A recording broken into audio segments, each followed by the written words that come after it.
Alors l'exercice 12 veut nous donner un énoncé du second principe qui est donné par Clausius et qui dit que l'énergie n'est pas spontanément transférée par chaleur d'un corps froid vers un corps chaud.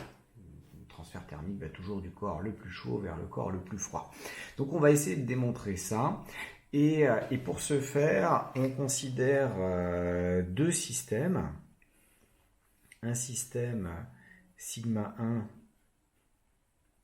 qui a une température T1, la température peut changer au cours du temps, un système sigma 2 qui a une température T2, qui elle aussi peut changer au cours du temps, et vous les mettez en contact au travers d'une paroi diathermale, donc qui permet les passages, les transferts thermiques de l'un à l'autre. Et on va s'intéresser particulièrement au transfert thermique reçu par sigma 1. Donc on va avoir ici un transfert thermique dans ce sens-là, qui est le fameux delta Q dont nous parle l'énoncé.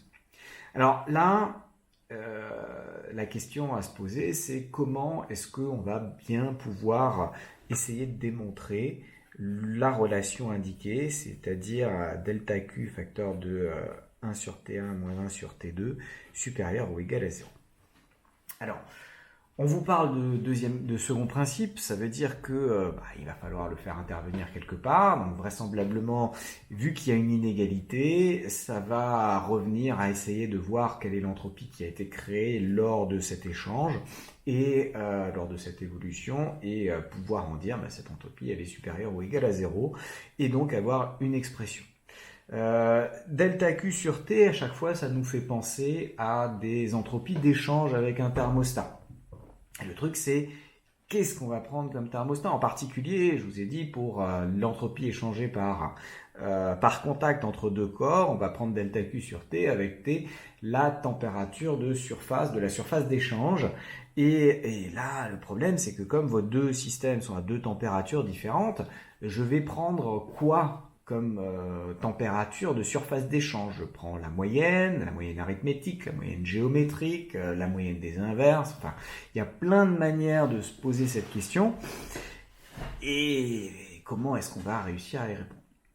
Alors, là où c'est particulièrement habile, c'est que votre système, votre énoncé vous définit deux systèmes, sigma 1 et sigma 2. Et pour résoudre le problème, on va considérer un troisième système.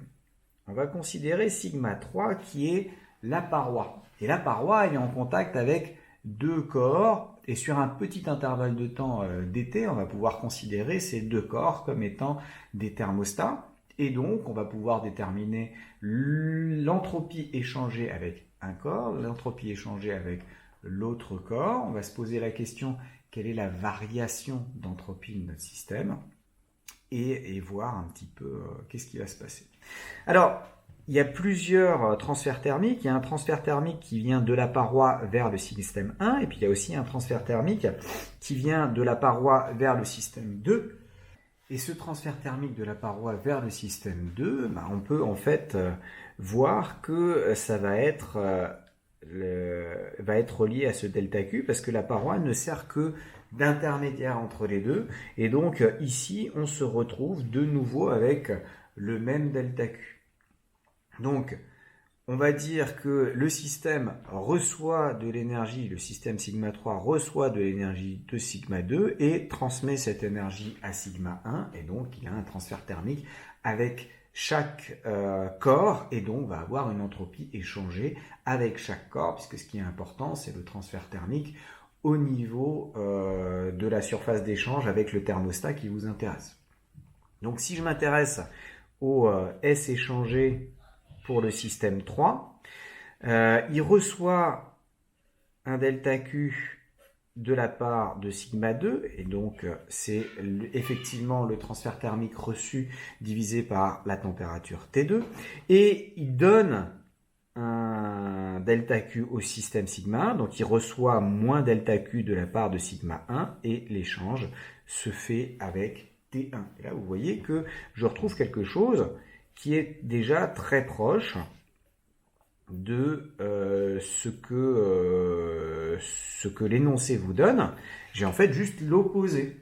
Bon alors, maintenant, il reste à réfléchir, comment est-ce que je peux trouver l'entropie créée lors de cette évolution?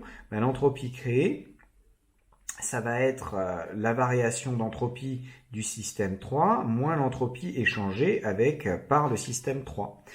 Et donc, la question à se poser, c'est que vaut cette variation d'entropie? Alors, ce système 3, cette paroi diathermane, on va pouvoir dire que sur un temps d'été court, en fait, comme elle transmet exactement le transfert thermique de l'un à l'autre, il n'y a pas d'accumulation à l'intérieur, donc l'état de la paroi diathermane va rester le même au cours de cet intervalle de temps. Et si l'état reste le même, étant donné que l'entropie est une fonction d'état, vous obtenez exactement la même entropie au début et à l'arrivée, donc la variation d'entropie est nulle.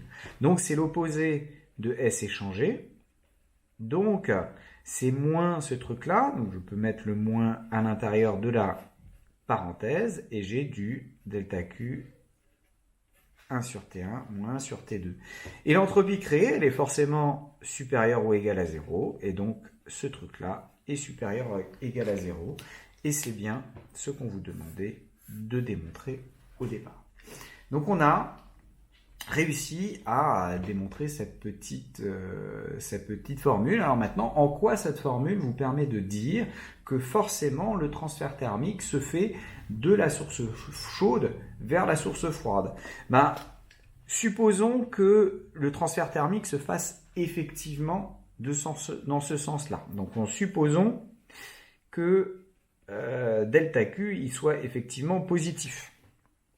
Si delta Q est positif, ça m'impose que 1 sur T1 moins 1 sur T2, il est positif. Or, 1 sur T1 moins 1 sur T2, ça me fait du T2 moins T1 sur T1, T2. Comme T1 et T2 sont positifs tous les deux, ça me donne T2 moins T1 supérieur ou égal à 0. Et donc, ça me donne T2 supérieur ou égal à T1. Donc j'ai bien que le transfert thermique se fait de la source la plus chaude, donc la température la plus élevée, vers la source la plus froide. Si j'avais supposé delta Q négatif, c'est-à-dire qu'en fait le transfert thermique se fait dans l'autre sens, à ce moment-là, ça inverse ça, ça inverse ça, ça inverse ça, ça m'aurait dit que T1 était supérieur à T2, et donc de nouveau que le transfert thermique se fait de la source chaude vers la source froide. Et ça a été pendant longtemps une manière de dire ce second principe pour dire dans quel sens vont se faire les évolutions, et c'est toujours du chaud vers le froid que va être transférée l'énergie.